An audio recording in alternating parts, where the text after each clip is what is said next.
नमस्कार दोस्तों हाल ही में एक आर्थिक रिपोर्ट आने के कारण भारत के अंदर अर्थव्यवस्था को लेकर चिंताएं पैदा हो गई हैं।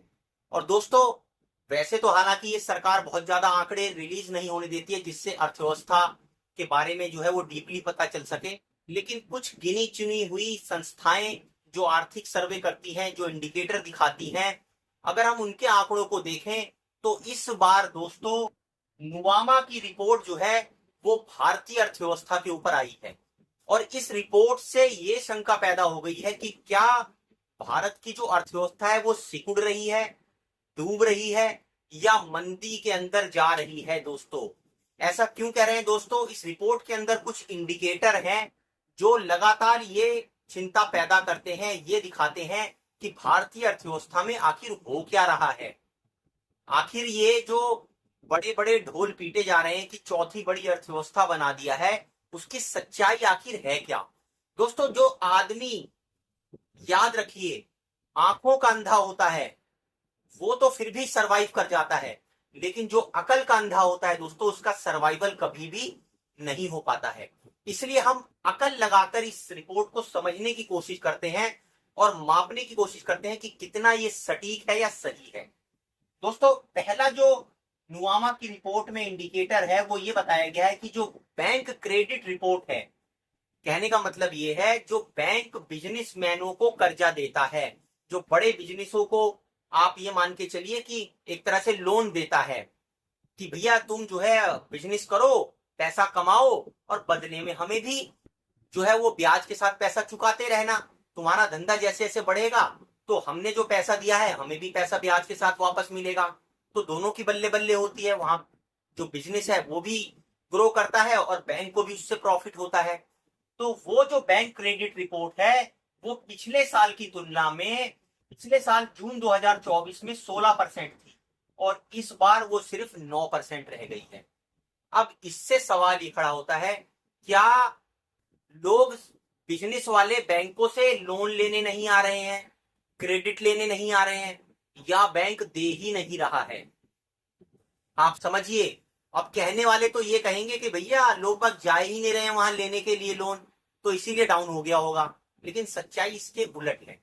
दोस्तों, मैंने खुद अपने बिजनेस के लिए लोन लेने का ट्राई किया। स्टार्टअप इंडिया में कंपनी रजिस्टर्ड, 6 महीने तक स्टेट बैंक के चक्कर काटे, फाइल उन्होंने रखी, इधर घुमाई उधर घुमाई, ये किया वो किया, लेकिन लोन पास नहीं हुआ क्योंकि फाइलें आगे दोस्तों फॉरवर्ड नहीं करी।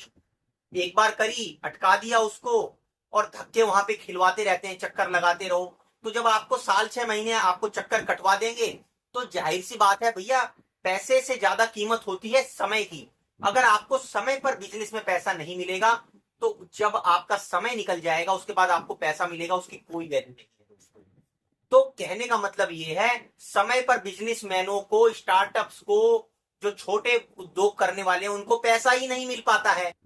बैंक चक्कर कटाते हैं। स्टेट बैंक जैसे तो इतने बदमाश हैं दोस्तों, अगर आप गलती से उनसे बिजनेस लोन लेने के लिए चले जाएंगे तो बाप रे बाप, आप ये समझ लीजिए माउंट एवरेस्ट चढ़ना आसान है, आप उनसे बिजनेस करने के लिए लोन नहीं ले सकते हैं।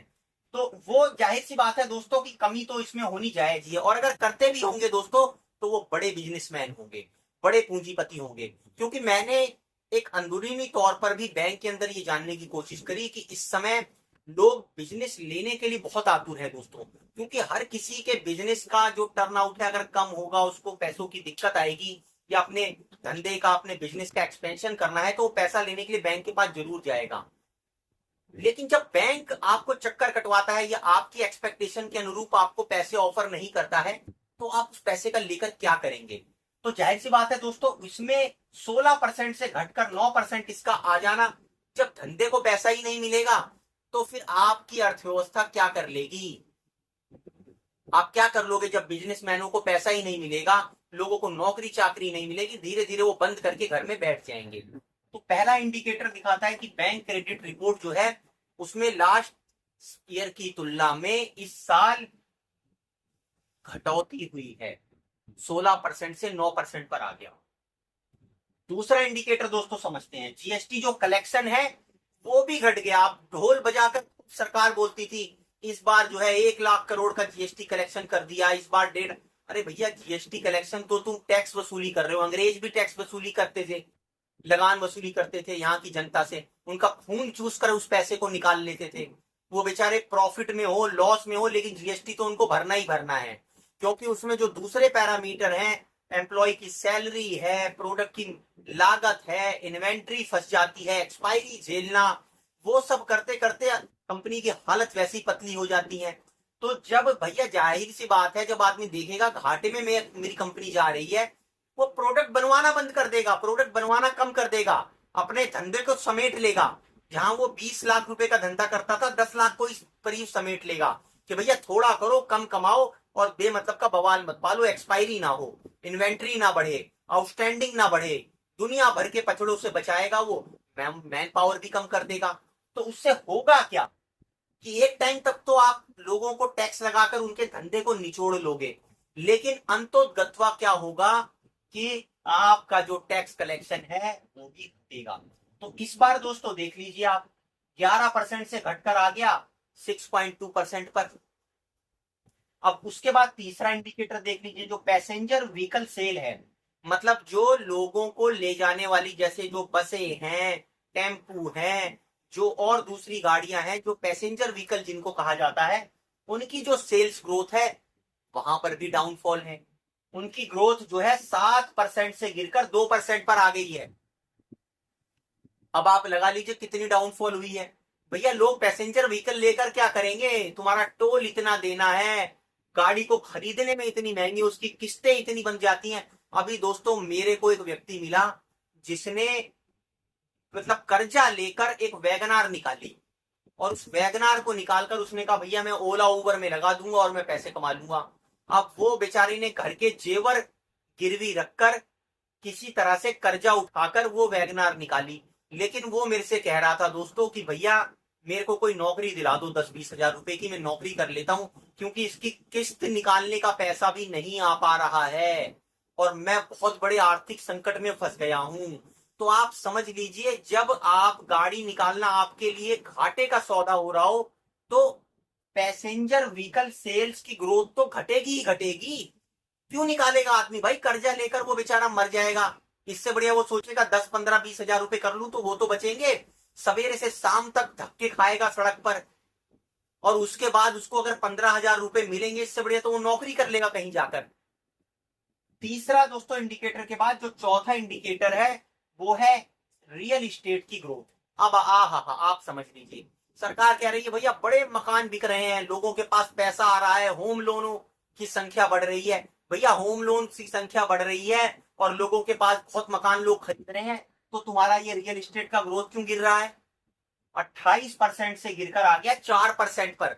और बहुत सारे जानकार तो ये बोलते हैं ये 4% भी नहीं है, ये वास्तव में नेगेटिव में है ग्रोथ, अगर इसकी एक्चुअल ग्रोथ देखेंगे। क्योंकि जो छोटे घर खरीदने वाले हैं, जो छोटे लोग हैं कि भैया 20-25 लाख रुपए का फ्लैट ले लिया, एक जनता फ्लैट ले लिया, LIG ले लिया, वो खरीद ही नहीं पा रहे हैं दोस्तों। वो तो बेचारे कर्जे में डूब गए हैं, वो मकान लेने की तो बात ही छोड़ दो, उनकी सेविंग ही नहीं हो पा रही है। तो ये रियल इस्टेट का जो बबल, जो थोड़े बहुत बड़े पूंजीपति अपने बंगले ले लिए, उनसे ग्रोथ नहीं आनी है। जो मेन है, जो छोटे परिवार है, मध्यम वर्गीय परिवार जो खरीदते थे घर, उसमें दोस्तों बड़ा सिग्निफिकेंट डाउनफॉल आ गया है। अब उसके बाद पांचवें इंडिकेटर पर आ जाइए दोस्तों। अब इस इंडिकेटर को तो आप और नेग्लेक्ट नहीं कर पाएंगे कि जो BSE के अंदर 500 जो कंपनियां हैं बड़ी, उन कंपनियों के अंदर जो सेल्स ग्रोथ है वो 12% से घटकर 6% हो गई है। अब ये छोटी कंपनियों की बात नहीं कर रहे हैं, ये BSE की 500 लिस्टेड बड़ी कंपनियों की बात कर रहे हैं कि उनकी जो सेल्स ग्रोथ है वो आधी रह गई है, 12% से 6% पर आ गई है। तो भैया एक टाइम तक तो आप जनता को निचोड़ लोगे कि जनता के ऊपर GST लगा दो और जो है आप महंगाई को बढ़ा दो, उनकी इनकम में ग्रोथ ना हो, लोगों के हाथ में पैसा ना हो। एक टाइम पर लोग क्या करेंगे भैया, जब उनके पास पैसा ही नहीं रहेगा तो वो उनकी खरीदने की कैपेसिटी कम हो जाएगी। जब वो सामान खरीदना कम कर देंगे तो फिर क्या होगा? ये जो बड़ी बड़ी कंपनियां, ये कोई हवा में थोड़ी बन गई हैं, भैया आम लोग ही जाकर पैसा खरीदते हैं, इनके माल को खरीदते हैं, तो मार्केट में अर्थव्यवस्था बढ़ती है। अब लोगों को तो तुमने उसमें लगा के इंजेक्शन, उनका खून चूस चूस के खत्म कर दिया। तो भैया ये भी अब असर बड़ी कंपनियों पर दिखाई देना शुरू हो गया है। पिरामिड में नीचे वालों को आपने उनका तो शोषण कर लिया मतलब भर का, अब धीरे धीरे ऊपर बैठे वालों पर भी असर दिखाई देना शुरू हो गया है। तो सेल्स ग्रोथ गिरनी शुरू हो गई है। और दोस्तों जो एमएससीबी, जो कहने का मतलब ट्रक हो गए, ट्रांसपोर्ट व्हीकल हो गए बड़े, उनकी सेल्स देख लीजिए, उसमें -3% की ग्रोथ आ गई है। समझे आप? मतलब ये जो बेचारे ट्रांसपोर्ट के जो सामान लेकर जाते थे, ट्रक हो गए और जो दूसरे हैवी व्हीकल हो गए, कि भैया जब कंपनियों के माल की सेल्स की ग्रोथ ही कम हो रही है तो ट्रांसपोर्ट किसका करोगे? फिर तो ट्रकों की भी क्या जरूरत है? जब माल कम जाएगा तो ट्रकों की भी कम जरूरत होगी, ट्रांसपोर्ट की भी कम जरूरत होगी, तो उसकी सेल्स में भी नेगेटिव ग्रोथ आ गई है। अब इसका 7वां इंडिकेटर देखिए कि जो बीएससी के अंदर 500 कंपनीज हैं तेल की कंपनियों को छोड़कर, क्योंकि जो पेट्रोल डीजल वाली कंपनी है वो तो प्रॉफिट कमा रही हैं, वो आपको पता है वो क्या झोल है उसके अंदर, वो हमने कई और वीडियो में भी, अपनी दूसरी वीडियो में ही बता रखा है, जो आप लिंक के अंदर जाकर जो है उनका लिंक देखकर उन वीडियो को भी देख सकते हैं।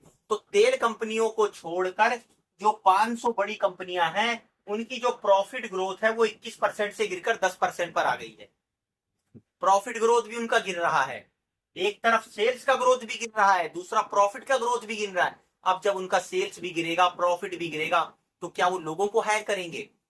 छटनी करेंगे, लोगों को निकालेंगे, अपना घाटा कम करने के लिए, प्रॉफिट बढ़ाने के लिए इन्वेंट्री को कम करेंगे, अपनी आउटस्टैंडिंग को घटाएंगे, खुद को समेटेंगे, सिकोड़ेंगे, तो अर्थव्यवस्था सिकुड़ रही है, जो ये इंडिकेटर बता रहे हैं।